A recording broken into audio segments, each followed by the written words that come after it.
अकेला जाए अकेला जीवन एक सपना,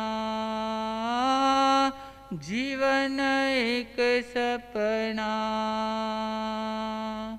आया अकेला जाए अकेला जीवन एक सपना, जीवन एक सपना। अंत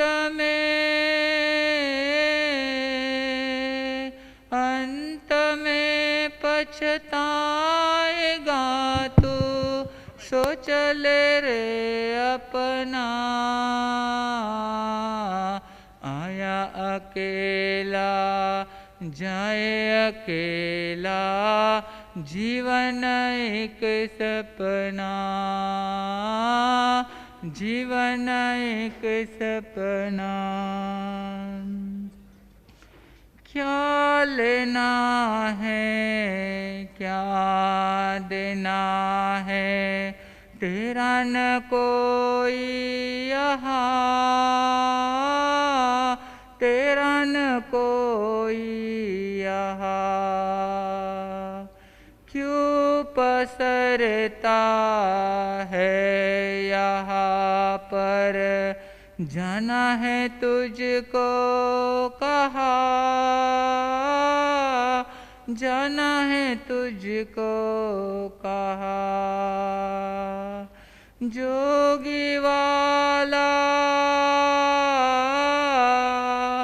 जोगी वाला है ये फेरा, मान ले तू कहना। आया अकेला जाए अकेला जीवन एक सपना, जीवन एक सपना। सभी सुन रहे हैं, ये दो लाइन के लिए आप साथ गाए तो और भी आनंद आ जाएगा और आपको पता चलेगा कि हम भी अकेले आए हैं और हमें भी अकेला जाना है। सुख के साथी सब मिलेंगे, दुख में न कोई नहीं, दुख में न कोई नहीं। दुनिया सारी झूठी है ये, भूल न जाना कहीं, भूल न जाना कहीं। हर कदम पे,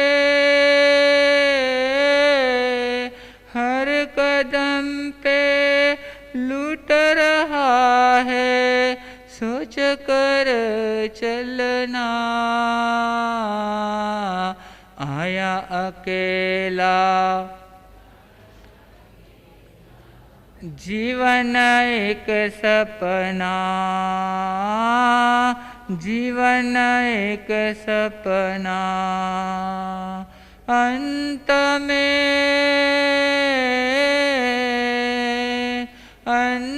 में पछताएगा तू, सोच ले रे अपना। आया अकेला जाए अकेला जीवन एक सपना, जीवन एक सपना। मर घट तक के ये नाते बूझे जब बाती, बूझे जब बाती। पंचाग्नि बेटा देवे, देख ले रे साथी, देख ले रे साथी। अनोखी रीति है, अनोखी रीति है जग की, किसे कहता अपना,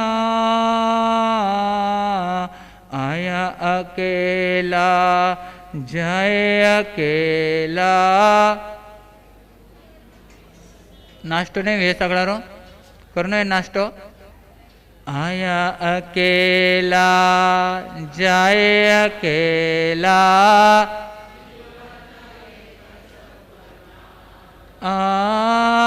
जीवन एक सपना अंत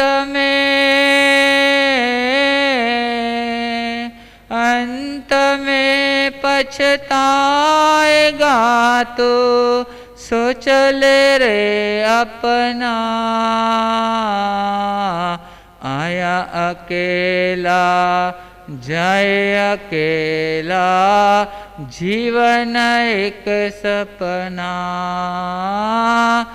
जीवन एक सपना। बोलो। प्रभु भजना सु मैल दुए हैं, कर मारे कोट कटरे जीवड़ा, कर मारे कोट कटरे जीवड़ा। धो घड़ी प्रभु रो भजन करो, उठ उठ रे, उठ उठ रे मारा ज्ञानी रे जीवड़ा। दो घड़ी प्रभु रो भजन करो, दो घड़ी प्रभु रो भजन करो।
भजना सो मुक्ति मिले है, प्रभु भजना सो मुक्ति मिले है। प्रभु सम तो बन जा रे जीवड़ा, प्रभु सम तो बन जा रे जीवड़ा। धो घड़ी प्रभु रो भजन करो, उठ उठ रे, उठ उठ रे मारा ज्ञानी रे जीवड़ा। दो घड़ी प्रभु रो भजन करो, दो घड़ी प्रभु रो भजन करो। प्रभु भजना सु पाप घटे है, प्रभु भजना सु पाप घटे है। पुण्य रे रास बढ़े रे जीवड़ा, पुण्य रे रास बढ़े रे जीवड़ा।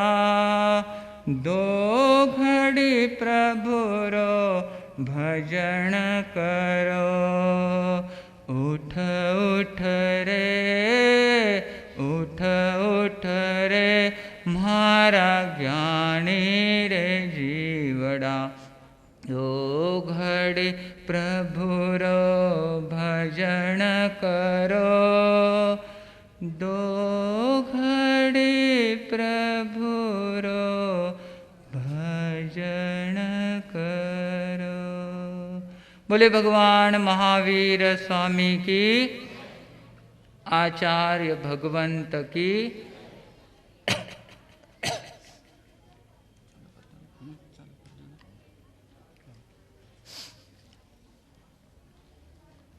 पीठ गर्दन सीधी रखते हुए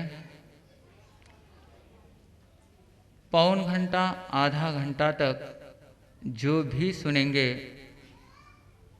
सिर्फ कानों से नहीं प्राणों से सुनने का प्रयास करना है। जिसके अगणित उपकार हम पर है, जो सर्वश्रेष्ठ है और जिनके प्रति हमारा कर्तव्य क्या है। अगर भूल गए हैं उस माँ को, भले ही वो बेटा हो, बेटी हो या अन्य कोई हो, लेकिन माँ को भूल गए यानी सबसे बड़ी गलती, सबसे बड़ी भूल जिंदगी में हमारी हो गई है। तो उस भूल को सुधारने के लिए, माँ के अगणित उपकार को सुनने के लिए आप यहाँ पर आए हैं। तो हाँ, पीछे जो बच्चे हैं कृपया एक जगह पर शांत बैठ जाइए। तो आप कानों से नहीं प्राणों से इसे सुनेंगे और सुनकर अपने भीतर में झांक कर देखने का प्रयास करेंगे। कहीं वो कहानी तो हमारी नहीं है, कहीं वो दृष्टांत तो हमारा नहीं है। अगर भूल भी हो गई है तो भूल को जो सुधारता है उसे मानव कहते हैं। तो निश्चित सच्चा मानव बनने का प्रयास हमें करना है। तो आइए, आज जिसके लिए आप यहाँ पर आए हैं, पहली बार प्रवचन औरंगाबाद में दिया था, लेकिन क्या मालूम कैसे हवा भोसरी तक पहुँच गई पता नहीं है। फिर भी पूज्य गुरुदेव के आशीर्वाद से, आचार्य भगवंत तपस्वी राज की कृपा से जो कुछ माँ के बारे में भीतर में है वह सब आपके सामने रखने का छोटा सा प्रयास मैं कर रहा हूँ। सर्वप्रथम शुरुआत करेंगे माँ के सुंदरतम मराठी भजन से।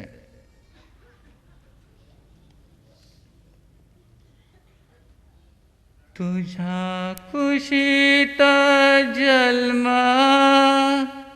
भाग्याला नाही जोड, तुझा कुशीत जन्म भाग्याला नाही जोड।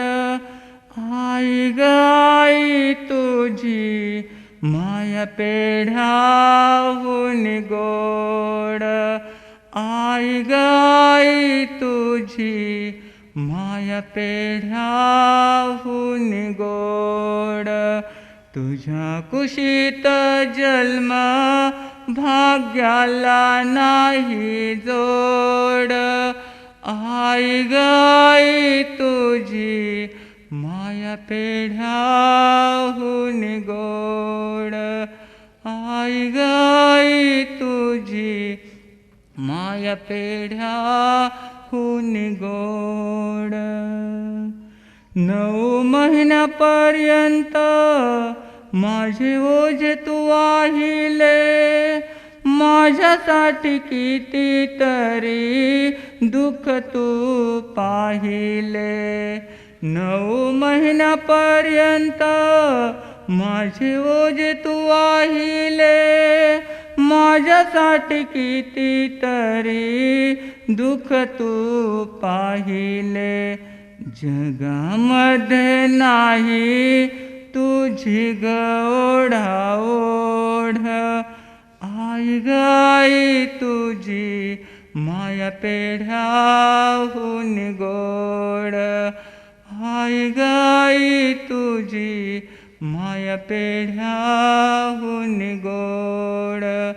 तुझ्या कुशीत जन्म भाग्याला नाही जोड, आई गाई तुझी माया पेढ्याहून गोड, आई गाई तुझी माया पेढ्याहून गोड.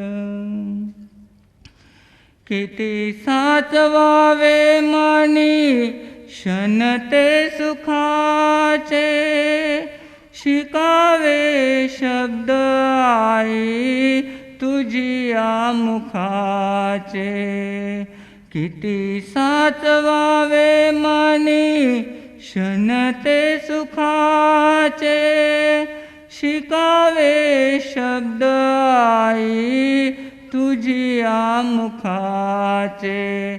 किती जरी करशील मजला मार झोड, आई गाई तुझी माया पेढ्याहून गोड, आई गाई तुझी माया पेढ्याहून गोड. तुझ्या कुशीत जन्म भाग्याला नाही जोड, आई गाई तुझी माया पेढ्याहून गोड, आई गाई तुझी माया पेढ्याहून गोड.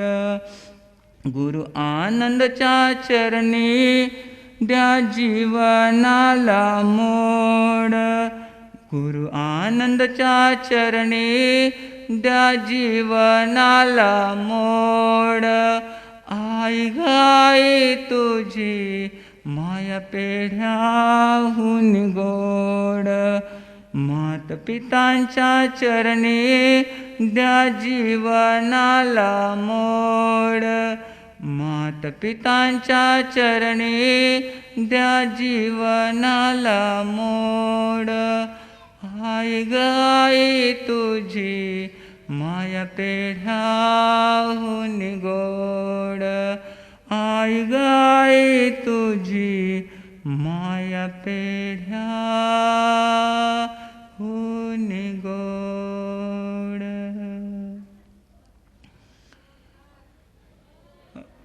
अरिहंताणं ओम नमो अरिहंताणं. घबराओ न दुख से जीवन में, जीवन सुख दुख का मेला है. घबराओ न दुख से जीवन में, जीवन सुख दुख का मेला है. शरणा ले लो अरिहंतों का, शरणा ले लो अरिहंतों का. क्यों करता व्यर्थ झमेला रे, यह प्रभु सुमिरन की बेला है. अरिहंताणं ओम नमो अरिहंताणं.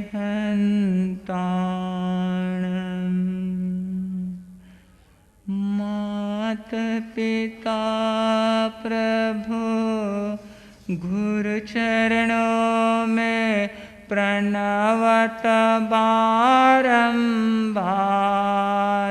हम पर किया बड़ा उपकार, हम पर किया बड़ा उपकार. माता ने जो कष्ट उठाया, उसे न जाए कभी भुलाया. माता ने जो कष्ट उठाया उसे न जाए कभी चुकाया। अंगुली पकड़ चलना सिखाया ममता की दी शीतल छाया। जिनकी गोदी में पल करके हम कहलाते होशियार, हम पर किया बड़ा उपकार, हम पर किया बड़ा उपकार। पंच परमेष्टि के पवित्र पावन स्मृति में भाव सहित वंदन। अहिंसा के अवतार शासनपति श्रमण भगवान महावीर स्वामी के पावन स्मृति में भाव सहित वंदन। जन जन के आस्था के केंद्र परम आराध्य भगवंत प्रातः स्मरणीय पूज्य गुरुदेव श्री आनंद ऋषि जी महाराज साहब, तपस्वी राज प्रेरणादाता पूज्य गुरुदेव श्री मगन मुनि जी महाराज साहब के चरणों में वंदन। सरलता सौम्यता के धनी, माता की ममता, पिता का साया देने वाले, हरदम छांव की तरह अपनी कृपा दृष्टि फैलाने वाले पूज्य गुरुदेव श्री कुंदन ऋषि जी महाराज साहब के चरणों में वंदन। हाँ, थोड़ा सा पीछे से जो बच्चे हैं कृपया थोड़ा शांति रखिए। एक घटना और उस घटना से माँ की ममता, माँ का प्यार, माँ का दिल क्या होता है। कहते हैं किसी गांव में एक व्यक्ति रहता था। उस व्यक्ति का अपना भरा भरा परिवार और उस परिवार में पूरा प्रेम का वातावरण था। जब तक पुनवाणी का उदय होता है परिवार में स्वर्ग जैसे सुख शांति रहती है, लेकिन जब अशुभ कर्म का उदय होना प्रारंभ होता है सुख का वातावरण दुख में बदल जाता है। और उस परिवार की एक सबसे लाडली, दिखने में सबसे सुंदर ऐसी कन्या जो यौवन अवस्था को प्राप्त हुई थी, वह कन्या गलत रास्ते पर चल पड़ती है, बुरी संगति में फंस जाती है और उस संगति में फंसने के कारण एक दिन उसने परिवार का भी त्याग कर दिया है। परिवार को छोड़ते हुए वह भागकर किसी व्यक्ति के यहां रहने लग गई है। मुंह की पट्टी आंखों के ऊपर थी। कुछ दिन ठीक लगा, जब आंखें खुल गई, मुंह की पट्टी आंखों से दूर हो गई, असलियत का पता चल गया।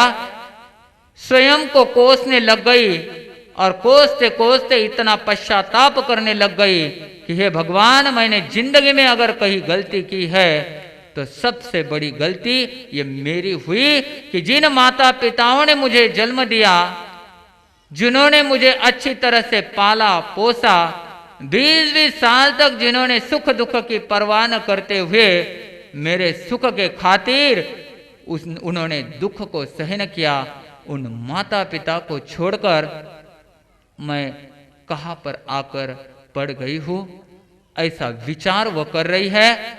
आत्मग्लानि उसे होने लग गई है। उसने सोचा कि ऐसी जिंदगी जीने से बेहतर है मैं आत्महत्या करते हुए अपनी जीवन की लीला को समाप्त कर दूं। सोचा, और जिस कुसंगति में वह पड़ी हुई थी वहां की दलदल से छुपके से वह भाग निकलती है। भागने के बाद मन में एक ही विचार है आत्महत्या करने का, और आत्महत्या के लिए उसने बहुत अच्छा प्लान भी कर लिया है। वह आगे बढ़ रही है, लेकिन बढ़ते बढ़ते उसके मन में एक ही भाव पैदा हुए कि मरने से पहले एक बार माँ का मुख में देख लूं, माँ की वो सूरत में देख लूं, उसके बाद मैं अपने प्राणों का त्याग कर दूं। जैसे ही उसने सोचा, वह जिस गली में अपनी माँ रहती थी उस गली में जाने का प्रयास कर रही है, लेकिन सोचा कि दिन में जाऊं तो गली वाले मुझे पहचान लेंगे, कोसेंगे, माँ का दिल भी दुखाने का प्रयास करेंगे। इसलिए सबसे अच्छा है कि रात का समय और रात के समय में मैं गली में प्रवेश करूं और माँ के आगे जाने की हिम्मत तक उस लड़की के दिल में नहीं है। लेकिन वह सोच रही है कि पहर के 5 के समय में माता हर रोज उठती है, बाहर का आंगन झाड़ू लगाने के लिए आती है, तो पहट में माँ के दर्शन मुझे हो जाएंगे। इसलिए वह छुप के उस गली में और घर के बाहर, जहां पर एक छोटी सी झोपड़ी थी, उस झोपड़ी का सहारा लेकर वहां पर थोड़ी देर रुक जाती है।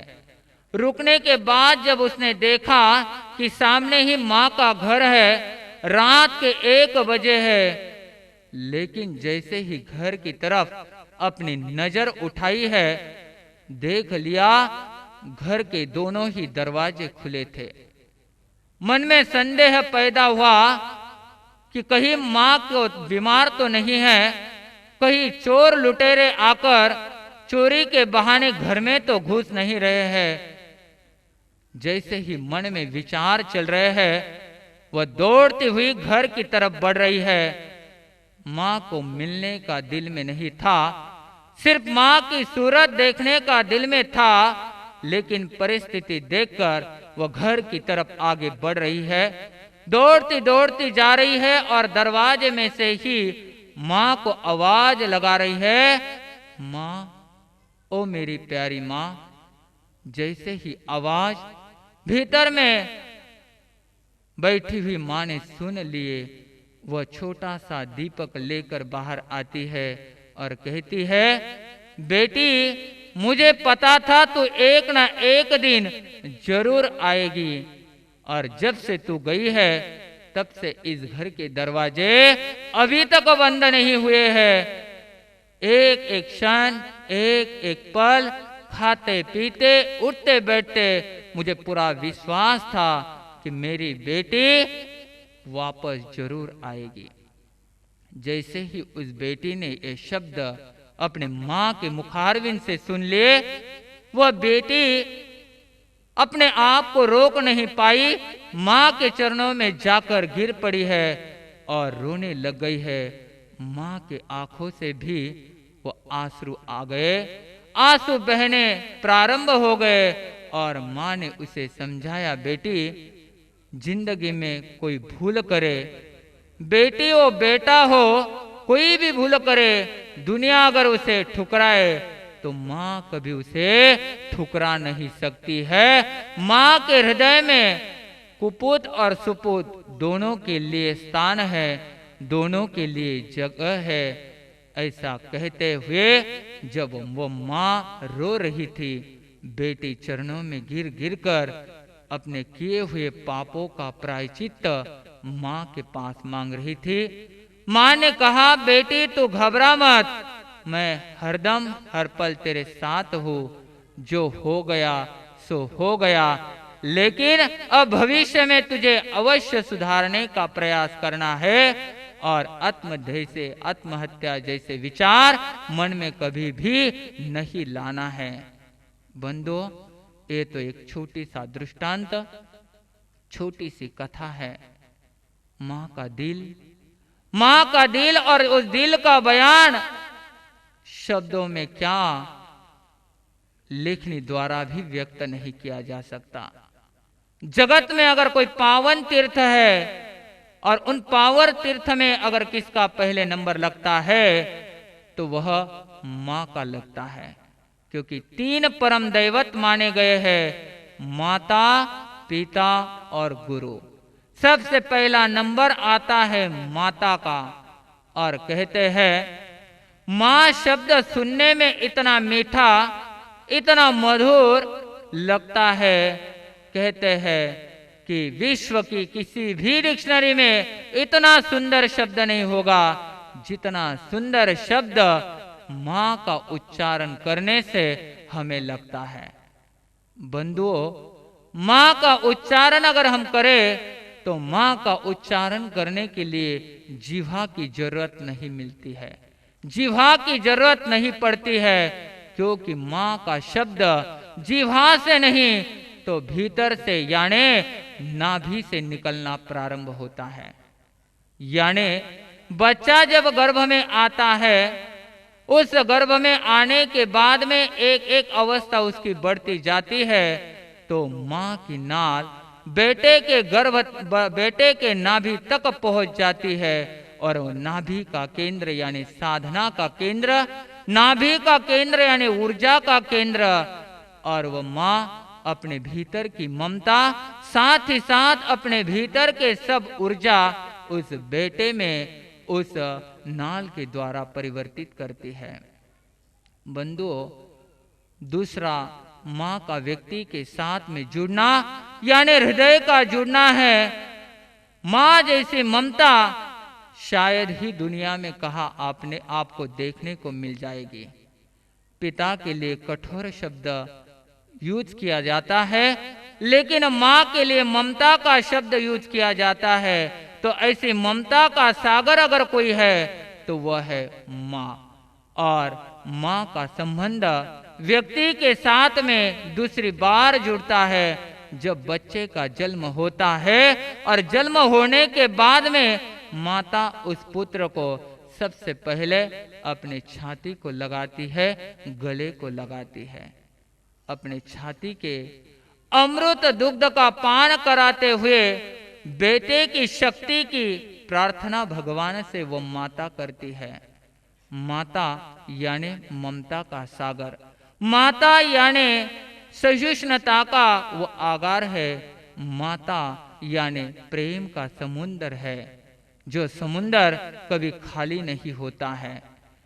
पुत्र कितना ही बेईमान निकले, लेकिन माता में कभी कमी नहीं आती है।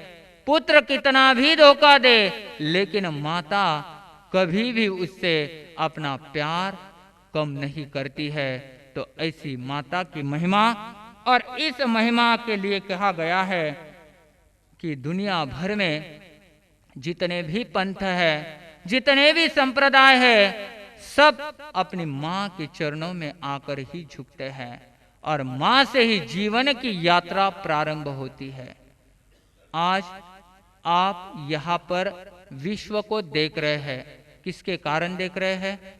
उस मां के अगणित उपकार के कारण, उस पिता के उपकार के कारण आपको दुनिया दिखाई दे रही है। ऐसे अगणित उपकारों का भंडार ये मां है। और कहते हैं मां जो है, इसे उपमा दी गई है धरती मां की, क्योंकि धरती सहन भी करती है, साथ ही साथ अन्न, जल और आश्रय भी देने का कार्य यह धरती करती है। मां अपने बेटे के लिए सुख, समृद्धि और शांति की कामना करती है।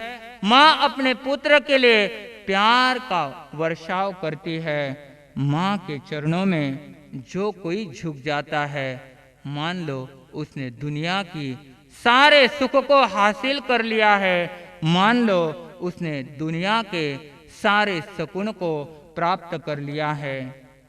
मां ममता का महाकाव्य है। मां से ही तोतली बोली हमारी प्रारंभ होती है। जीवन में जितने भी सुख दुख आते हैं, उनका पड़ाव मां से ही प्रारंभ होता है। मां ही उन्हें कैसे निभाना आदि की शिक्षा देने का प्रयास करती है, और जीवन के अंतिम समय तक व्यक्ति के जीवन में मां ही मां आती है। मां ही मां का सहारा उसे लेना पड़ता है।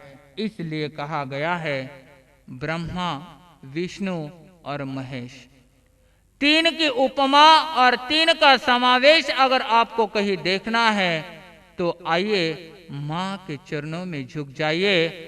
आपको तीनों के दर्शन वहां ही मिल सकते हैं। कोई व्यक्ति अगर तीर्थ की यात्रा कर रहा है सुख और शांति को पाने के लिए, और घर में अगर उसके माँ और पिता दुखी है, दुख दर्दों का सामना कर रहे हैं, तो उसकी वह तीर्थ यात्रा कोई भी मायना नहीं रखती है।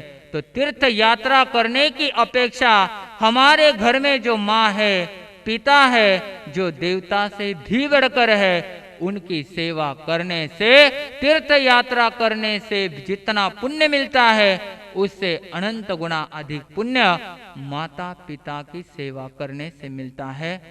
बंधुओं, आज त्रिशला नंदन वीर की जय बोलो महावीर के कहते हैं।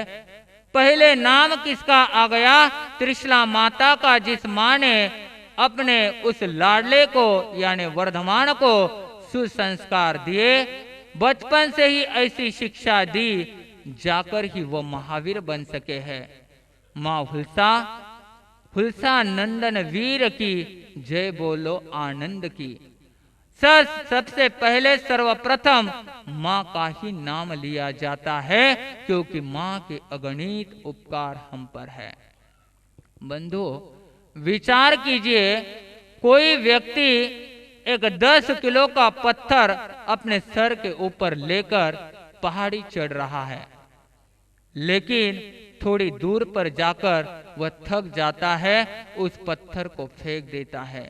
लेकिन याद करिए उस माँ को, जिस माँ ने 9-9 महीने तक अपने सुख या दुख की परवाह न करते हुए हर तरह से उस गर्भ का पालन किया है।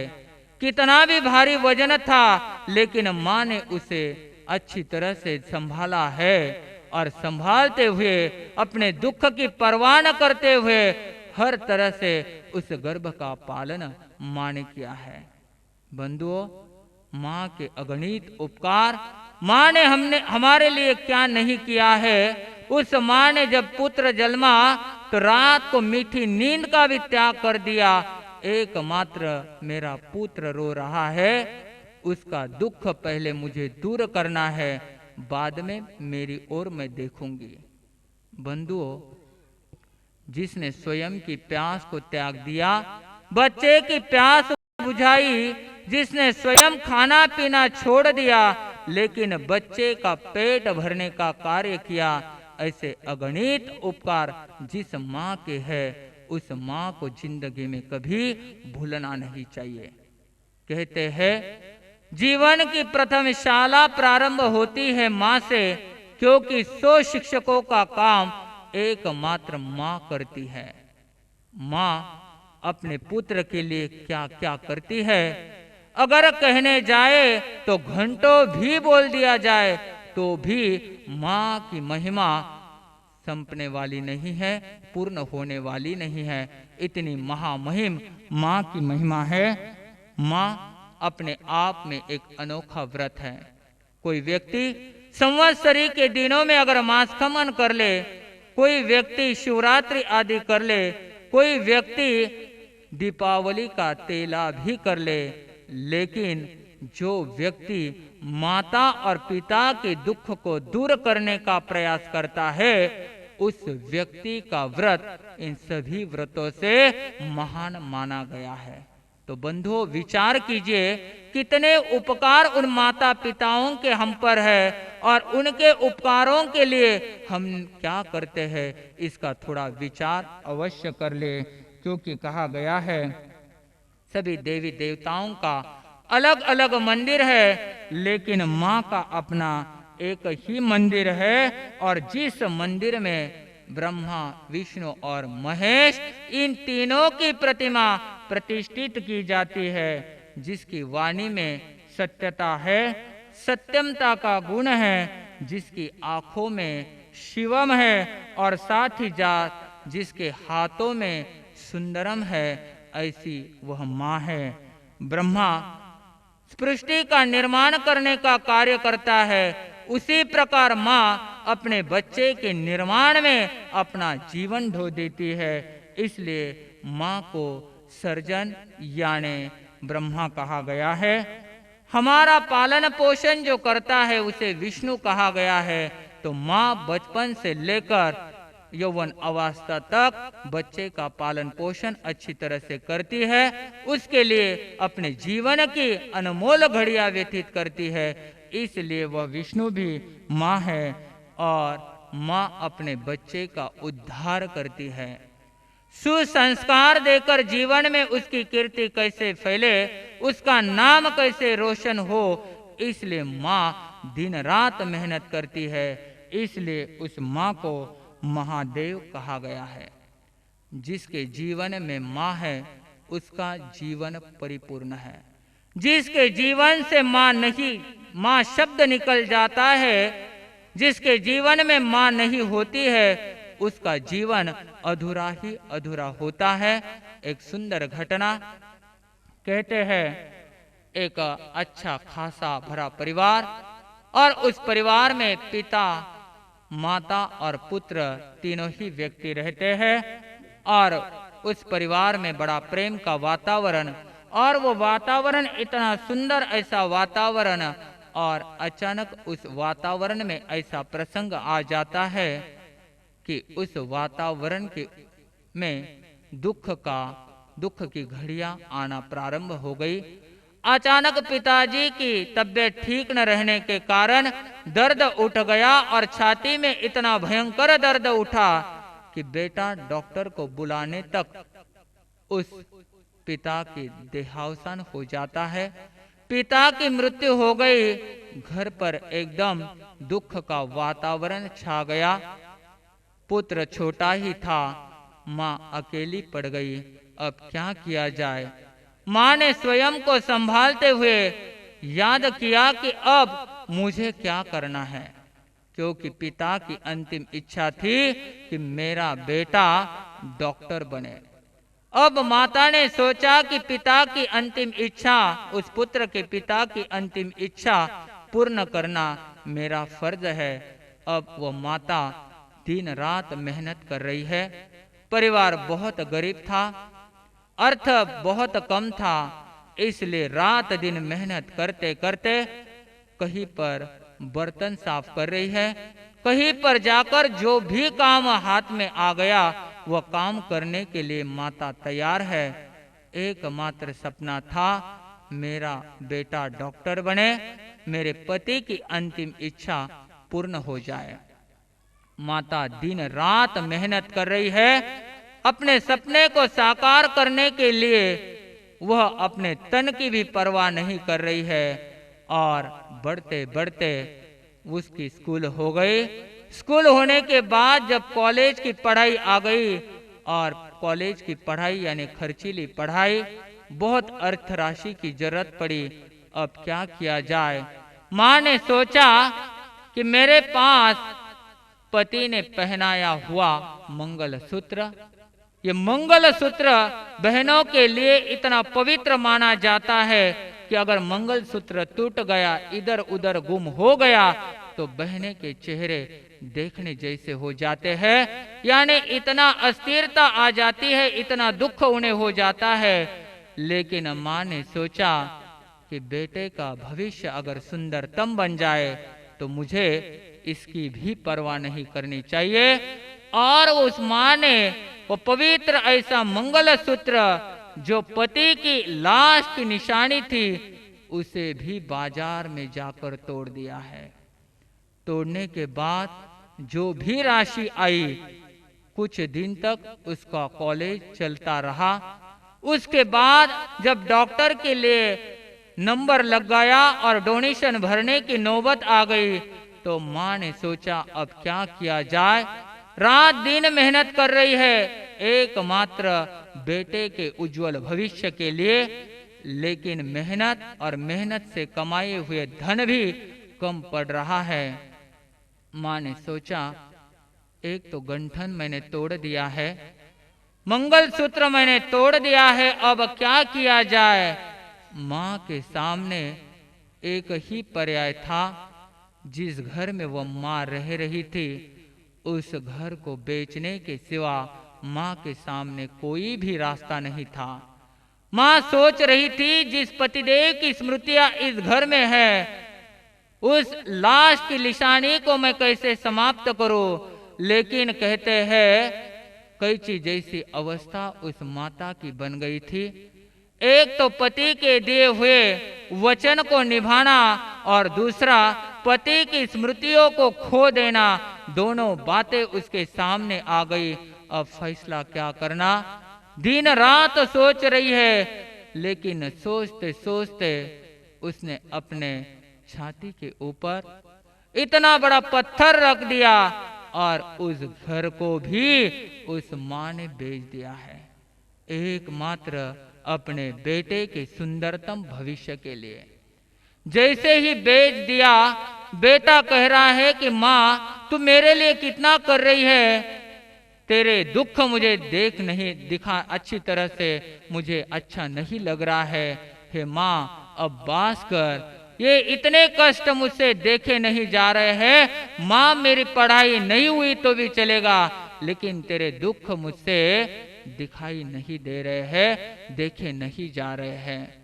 बेटा माँ को समझा रहा है।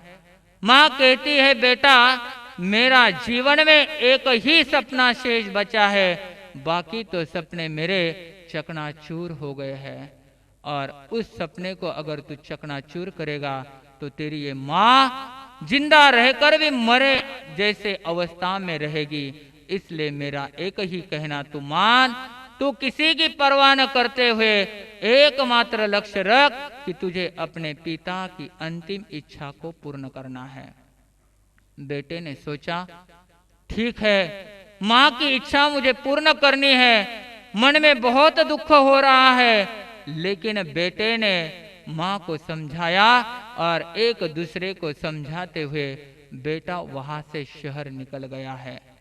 पढ़ाई चल रही है, उसने भी बड़ी मेहनत से अच्छी अध्ययन करते हुए उसने भी डिग्री प्राप्त कर ली।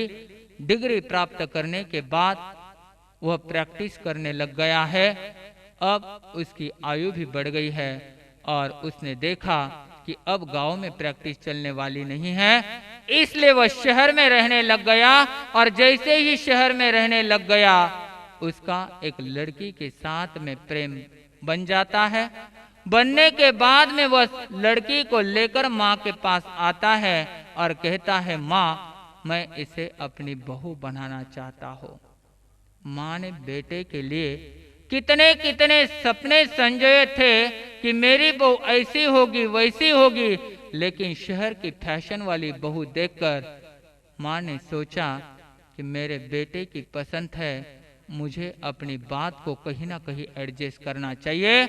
माँ ने फिर से अपने मन को मार दिया और कहा बेटा तेरी पसंद और मेरी पसंद कहीं अलग हो सकती है।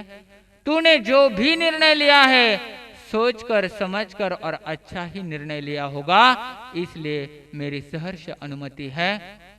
बेटे की शादी हो गई, बेटा बहू शहर में रहते हैं। माँ को भी वहां बुलाया गया। माँ भी बेटे और बहू के साथ अच्छी तरह रह रही है, लेकिन कुछ दिन के बाद में बहू ने देखा कि माँ तो पुराने जमाने की है और मैं आधुनिक जमाने की हूँ। मेरे घर में आने वाली सहेलियां और उनके सामने ये पुराने जमाने वाली माँ अगर दिखे तो सहेलियां मुझे कोसेगी, मुझे बोलेगी, मुझे ताने मारेगी। इसकी अपेक्षा उसने पतिदेव के कान भरने प्रारंभ कर दिए। बेटा जो डॉक्टर बना था, रात को भोजन को आता प्रैक्टिस पूर्ण करने के बाद, और बहू ने प्रारंभ कर दिया कि आज आपकी माँ ने ऐसे किया, आज आपकी माँ ने वैसे किया, और आपकी माँ मुझे सताती है। इसकी अपेक्षा तो आपकी माँ से माँ के पास नहीं रहना, यही मुझे पसंद आ रहा है। बेटे ने समझाया देख मेरी माँ के लिए दूसरा कोई सहारा नहीं है, और तुझे पता नहीं है कि मेरे डॉक्टर बनने के लिए मेरी माँ ने कितने कितने कष्ट उठाए हैं, कितनी कितनी मेहनत उसने की है। पिता के चले जाने के बाद मेरे सुख और दुख में बराबर का हिस्सा मेरी माँ ने लिया है, इसलिए उस माँ को मैं तो छोड़ ही नहीं सकता हूँ। अब यह पत्नी कोस रही है, वह बच्चा भी द्विधा अवस्था में गिर जाता है। पत्नी को छोड़ो या माँ को छोड़ो, दोनों को छोड़ने का दिल उसका नहीं कर रहा है। आखिर पत्नी हावी हो जाती है और पत्नी ने जितने बचपन से जिस माँ ने प्रेम दिया, जिस माँ ने संभाला, जिस माँ ने सुख दुख की परवाह नहीं की, उस गोले को, उस अपने कलेजे के टुकड़े को पाला पोसा, उस बच्चे को पत्नी ने कुछ घंटों में अपना बना लिया और माँ से अलग कर दिया। बंधुओं, कितनी भयानक दर्ददायक ऐसी ये कहानी। और जैसे ही अलग कर दिया, वो माँ को कह रहा है, माँ हर पल हर क्षण तू मेरे सुख की चाहना करती है, तेरा जो सपना था उस सपने को मैंने पूर्ण कर लिया, लेकिन माँ अब मुझे सुखी रहने दे। माँ कह रही है, बेटा तेरे सुख में ही मेरा सुख है, मेरी कोई भूल हुई हो, गलती हुई हो तो उसके लिए मैं क्षमा चाहती हूँ, लेकिन बात क्या है। बेटा कह रहा है कि माँ तेरा और बहू का अच्छी तरह से पट नहीं रहा है, तू बहू को बार बार कोसती है, बहू भी तुझे कोसती है, आप दोनों का आपस में जो टकराव है, इस टकराव को देखकर बहू बोल रही है कि एक तो माँ आपके साथ में रहेगी या फिर मैं। माँ ने जिंदगी में सोचा भी नहीं था कि एक दिन कभी ना कभी मुझे भविष्य में देखना पड़ेगा। माँ भीतर से टूट रही है, रो रही है, और रोते रोते वह चिंतन कर रही है, क्या इस दिन देखने के लिए मैंने अपने बेटे को पाला पोसा और साथ ही साथ इतनी मेहनत कर ली। और जैसे ही वो बेटा कह रहा है, माँ ने फिर से अपने मन को मार लिया है और माँ ने बहुत हिम्मत करते करते बेटे से कह दिया, बेटा तेरी जैसे भी तुझे सुख रहेगा वैसा ही कार्य मैं करूंगी, बोल मुझे क्या करना है।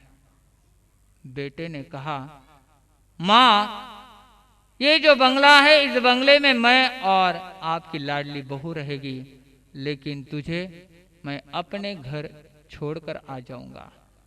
माँ ने कहा, मेरा तो अपना कोई घर नहीं है, लेकिन बेटे ने कहा, एक नया वृद्धाश्रम खुला हुआ है और उस वृद्धाश्रम का नाम अपना घर रखा हुआ है। माँ थोड़ी देर के लिए चिंतन कर रही है, सोच रही है, पति का साया तो चल गया है और एक बेटा जो जिंदगी की मेरी सब तमन्ना अरमान को पानी में छोड़ रहा है, अब जीऊं तो किसके सहारे जीऊं और जाऊं तो किसके सहारे कहा जाऊं। माँ ने बड़ी हिम्मत बांध ली और जैसे बेटा ने कहा, बेटा और बहू साथ में आए हैं, गाड़ी में बैठकर माँ को उस अपने घर पर लाकर छोड़ दिया। वहां के लोगों को कहा, मेरी माँ का अच्छी तरह ध्यान रखना, मैं हर महीने में कुछ न कुछ राशि माँ की सेवा करने हेतु तो अवश्य भेजूंगा। बेटा वहां से चला जाता है। चला जाने के बाद उसका बिजनेस इतना बड़ा हुआ है कि उसे फुर्सत नहीं और उसे यहाँ तक की पता नहीं है कि मेरी माँ उस अपने घर में रह रही है। दिन बीतते गए, साल हो गए, बहू रानी को और लोगों की कोसने की इच्छा देखते हुए बहू रानी ने सोचा कि साल में एक आधी बार तो उसे माँ के पास जाकर मुझे मिलकर आना चाहिए।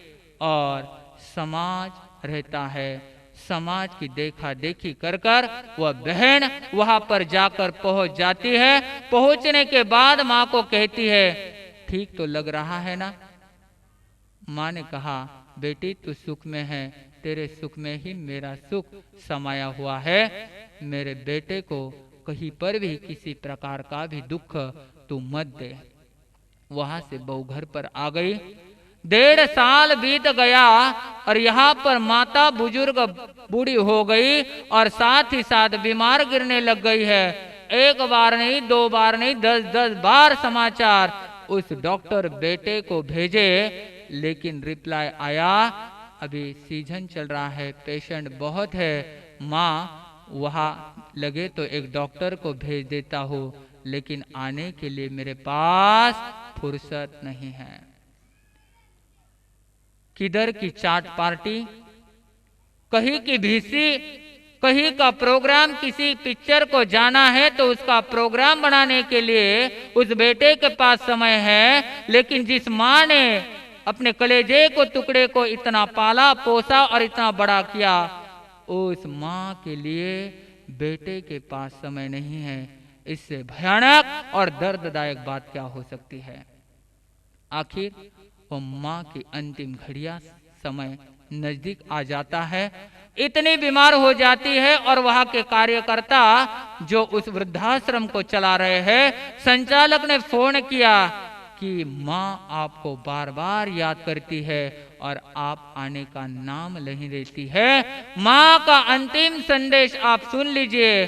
अगर बेटा तुझे मिलना है तो कुछ घड़ियों की मेरी जिंदगी है, तो अवश्य मैं तेरे राह देखने के लिए अपने नैन बिछाए खड़ी हो, तो जल्दी से आ जा। जैसे ही समाचार बेटे ने सुन लिए और बेटे ने वह समाचार सुनने के बाद में बेटे ने सोचा अब क्या किया जाए, और बेटे ने सोचा अब थोड़े पेशेंट को छोड़ते हुए मुझे माँ के पास जाना चाहिए। लेकिन भीड़ भाड़ इतनी थी, पैसे की धुंध इतनी उस बेटे को थी।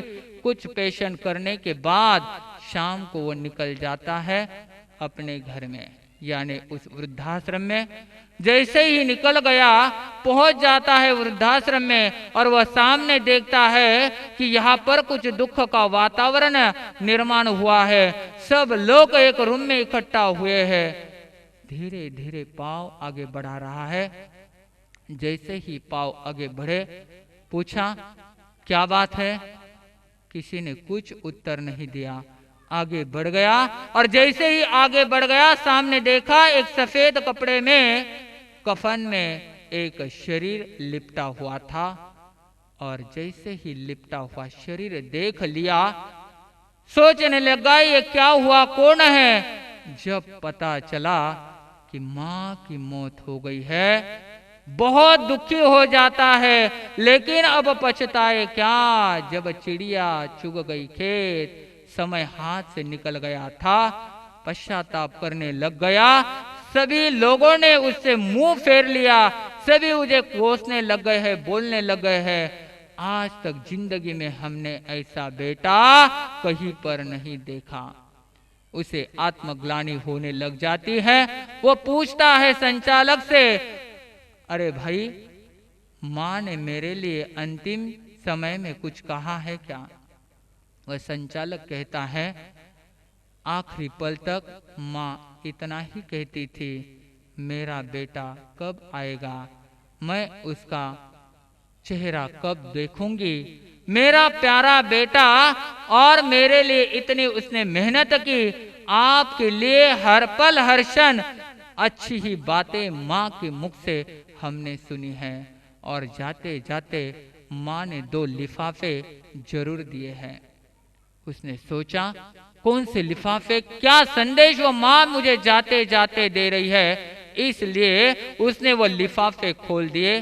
देख लिया कि एक लिफाफा बहुत छोटा सा और दूसरा लिफाफा काफी भारी था। जैसे ही देख लिया छोटा लिफाफा, उसमें लिखा था, बेटा मुझे जरूर पता था तू अवश्य मुझे मिलने आएगा, लेकिन बेटा तेरे लिए मैंने कुछ ना कुछ छोड़ रखा है। तू हर महीने में जो 500 रुपए मनी ऑर्डर करके मुझे भेजता था, मेरे पास तो साड़ी कपड़े आदि थे जो 2.5 साल तक चले। पैसों की और खाने पीने की कोई फिक्र नहीं थी। यहाँ पर वृद्धाश्रम में वो मुफ्त में मिलता था। 2.5 वर्ष के 15,000 रुपए मैंने साथ में रखे हैं, क्योंकि बेटा मेरा जिस प्रकार बुढ़ापा आया, तेरा भी बुढ़ापा आएगा। लेकिन उस वक्त तेरा बच्चा तुझे जिस वक्त वृद्धाश्रम आएगा और छोड़ देगा, लेकिन जमाना बदल चुका होगा। इसलिए वो बेटा तुझे मनी ऑर्डर भेजेगा नहीं भेजेगा इसका कोई भरोसा नहीं है, इसलिए ये 15,000 रुपए उस वक्त तुझे काम में आ जाएंगे। देखिए वो माँ की ममता, कहते कहते हृदय भर आता है बंधुओं। इतने माँ के अगणित उपकार और वो बेटा रो रहा है। अब रोने से क्या फायदा, माता पिता जब जीवित रहते हैं उन्हें पूछा नहीं जाता है। अरे कितना ही करो, कितना भी वैर और किसी से रखो, लेकिन माँ पिता के ऋणों से कोई भी मुक्त नहीं हो सकता। कहते हैं तीर्थ यात्रा करने की जरूरत नहीं है, जो जीता जागता तीर्थ, जो भगवान का रूप देवता का रूप आपके घर में है, उन माता पिता के चरण स्पर्श, उन माता पिता के सुख दुख में हमें हमेशा साथ देना चाहिए। बेटे ने तो माँ के प्रति ये व्यवहार किया। बंधुओं ये कहानी तो कहीं हमारे परिवार की नहीं है। सोचो विचार कीजिए, जिस माँ ने इतना हमारे लिए किया है उसके लिए हमारा कर्तव्य क्या होता है। एक सुंदर सा भजन, जिस भजन के द्वारा माँ क्या होती है आपके सामने रखने जा रहा हूँ। भगवान का मंदिर है, कहीं दूर न जाना है। भगवान का मंदिर है, कहीं दूर न जाना है। माँ प्यार का सागर है, इसे भूल न जाना है। माँ प्यार का सागर है, इसे भूल न जाना है। क्यों भूल गया वो दिन, तुझे गोद सुलाया था। परियों की कथा से मन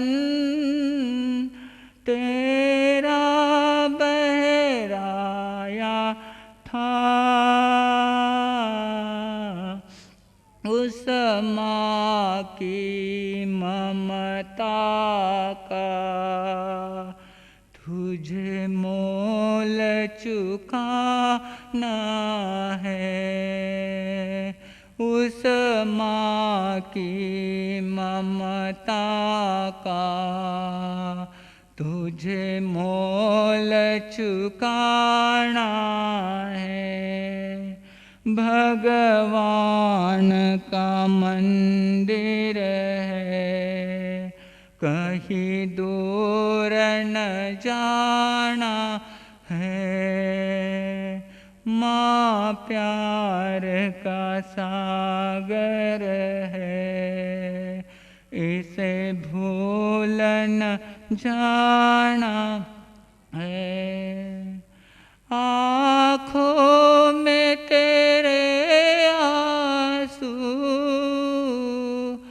वह देख न पाती थी। खुश देख तुझे वो माँ फूले न समाती थी। उस माँ की ममता का तुझे स्वर्ग बनाना है। उस माँ की जीवन को तुझे स्वर्ग बनाना है। भगवान का मंदिर है, कहीं दूर न जाना है। माँ प्यार का सागर है, न जाना है। बाहों का सहारा दे,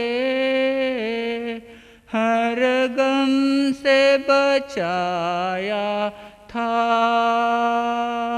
सीने से लगा करके पलकों में छुपाया था।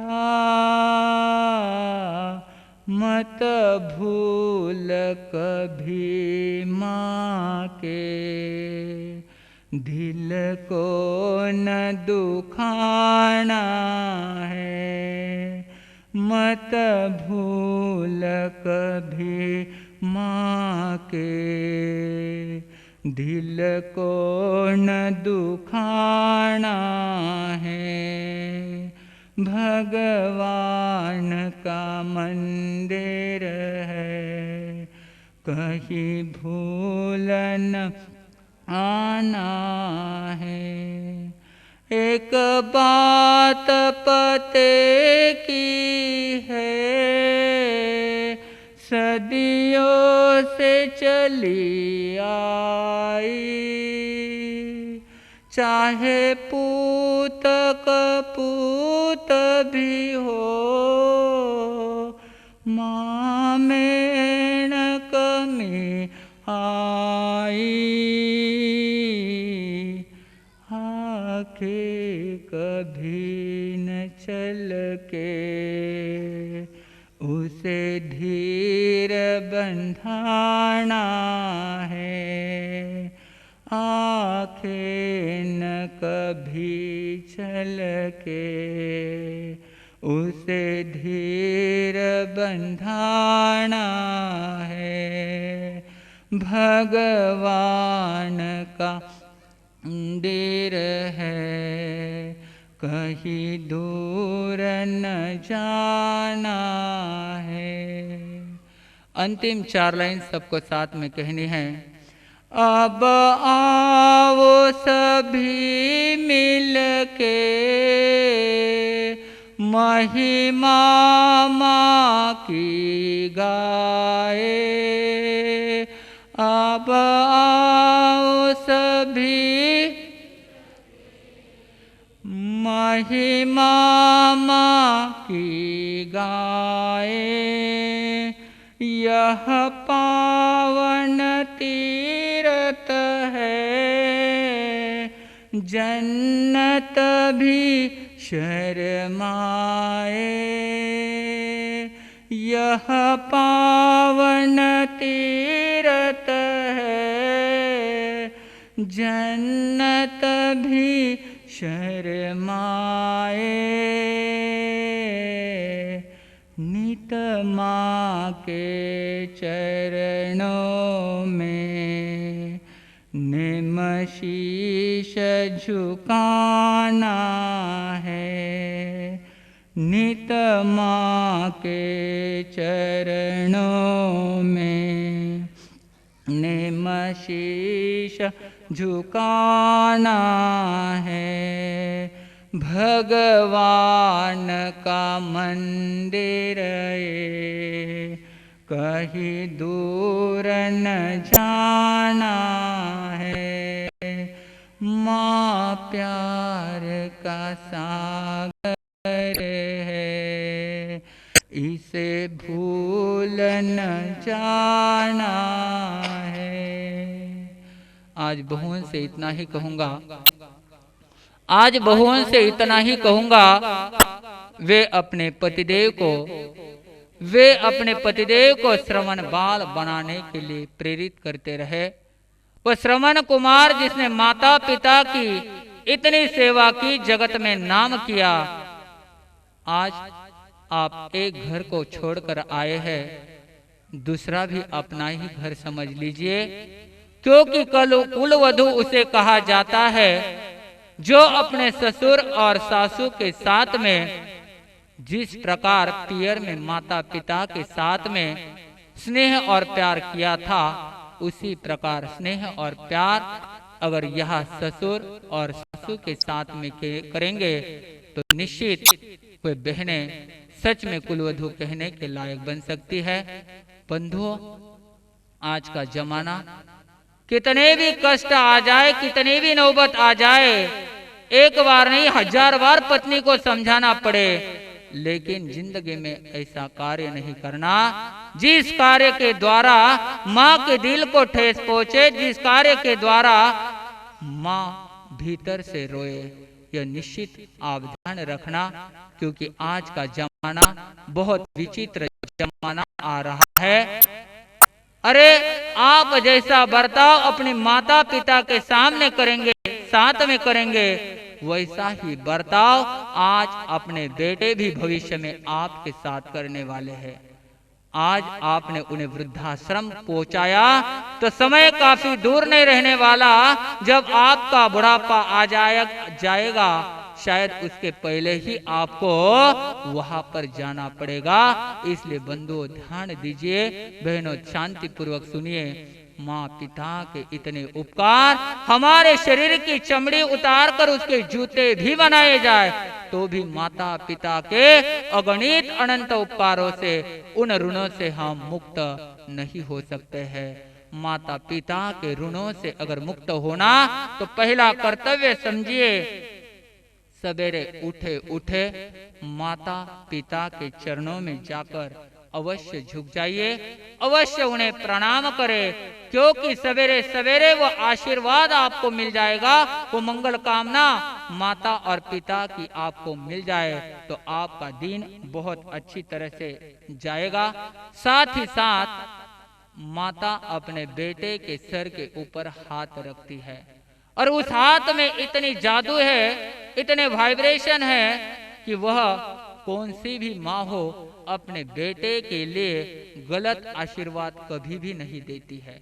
वो माँ ऐसी होती है, पुत्र चाहे कुपुत्र हो, लेकिन माँ भीतर से उसके लिए अच्छा ही आशीर्वाद प्रदान करती है। साथ ही साथ माँ का आशीर्वाद यानी बेटे का रक्षा कवच। इसलिए जो बेटा माता पिता के चरण छूकर उनके आशीर्वाद प्राप्त कर लेता है, उस बेटे के शरीर के ऊपर रक्षा कवच बन जाता है। इसलिए बड़े घर की लड़कियां, कुलीन घर की लड़कियां सबसे पहले बासी मुंह धोने से पहले ही सर्वप्रथम अपने माता पिता के चरण में जाकर झुक जाइए और उनसे आशीर्वाद प्राप्त कर लिए। दूसरी बात, माता पिता के सामने हमारा दिन में एक बार तो अवश्य भोजन होना चाहिए, क्योंकि माता के हाथ की रोटी, माता के हाथ का बनाया हुआ भोजन दुनिया के 5 स्टार 7 स्टार होटल में के भोजन से अनंत गुना अधिक लाभदायी ऐसा वो भोजन होता है। इसलिए माता पिता के हाथों का बनाया हुआ जो भोजन है, माँ के हाथ का बनाया हुआ भोजन खाओ। और साथ ही साथ माँ भोजन के साथ अपने बेटे को प्रेम देती है, तो वह प्रेम वो मोहब्बत आज दुनिया में कम हो रही है, वह प्रेम भी मिलेगा। माँ के भाव भरे वो भोजन को भी आप खाएंगे तो मन भी आपका शांत और स्वच्छ हो जाएगा। तीसरी बात, सोने से पहले अवश्य बेडरूम में जाने से पहले अवश्य उन परम उपकारी माता पिता के चरण में जाइए और पूछिए, कहीं आपको पीठ दर्द, कहीं आपके हाथ पैर तो दुख नहीं रहे हैं, कहीं कमर दर्द तो नहीं है, कहीं मैं थोड़ा सा वह मालिश कर दूं या फिर दबाने का काम करो। ऐसी बात अगर आप पूछते हैं तो माता पिता वह करुणा भरी आंखों से अपने पुत्र की ओर देखते हैं और वह भी आपके लिए एक कवच जैसा काम करता है।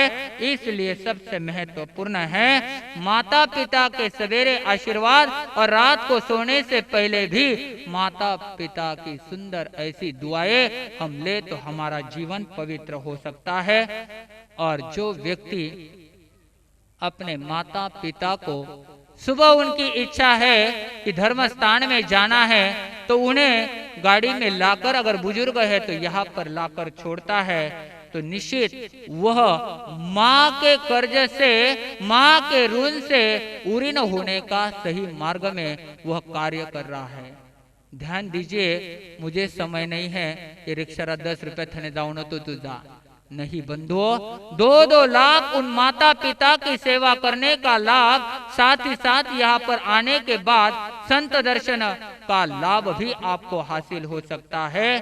कम से कम कहा गया है कि माँ, जिस माँ ने आपको उंगली पकड़कर जब तक आप चलना नहीं सीखते थे, जब तक आप अच्छी तरह से चलते नहीं थे, उस माँ ने आपकी उंगली पकड़कर आपको चलना सिखाया।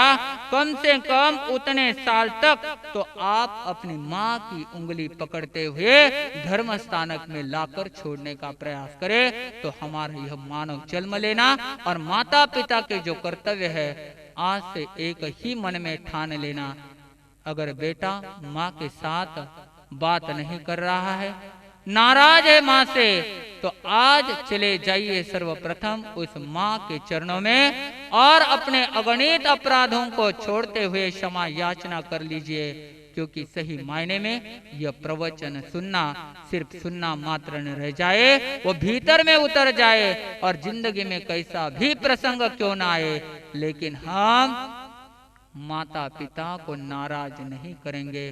बंधुओं, आपके लिए जिन्होंने इतने सारे कष्टों को उठाया है, आपके लिए कितने प्रकार के कार्य यातनाओं को उन्होंने सहन किया है, तो हमारा कर्तव्य है, अभी अभी भजन में आपने सुना है कि आओ सभी मिलकर माँ की महिमा गाए।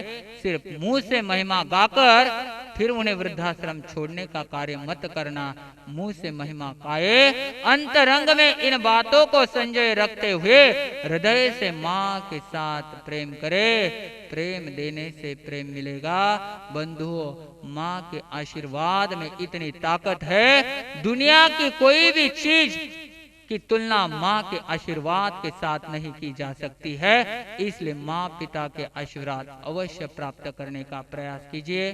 10 बज गए हैं, आप लोगों ने शांति पूर्वक सुना, जो भी पूज्य गुरुदेव की प्रेरणा से, क्योंकि पहली ही बार इतने देर तक प्रवचन करने का अवसर मिला, तो आपकी भक्ति, आपका उत्साह देखते हुए जो भी गलती अगर कुछ हुई गई है, किसी के मन को दुखाने का नहीं, लेकिन ये गाते गाते मेरे ही भाव इतने गहरे हो जाते हैं कि मैं अपने आप को रोक नहीं पाता हूँ। इसलिए अगर किसी का मन दुखाया गया हो तो अंतःकरण पूर्वक क्षमा याचना। ओम शांति। आज के दिन प्रभावना में दिया जा रहा है 2 लाइन।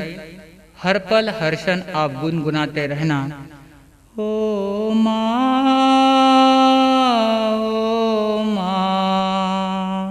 तू कितनी अच्छी है, तू कितनी भोली है, प्यारी प्यारी है। ओ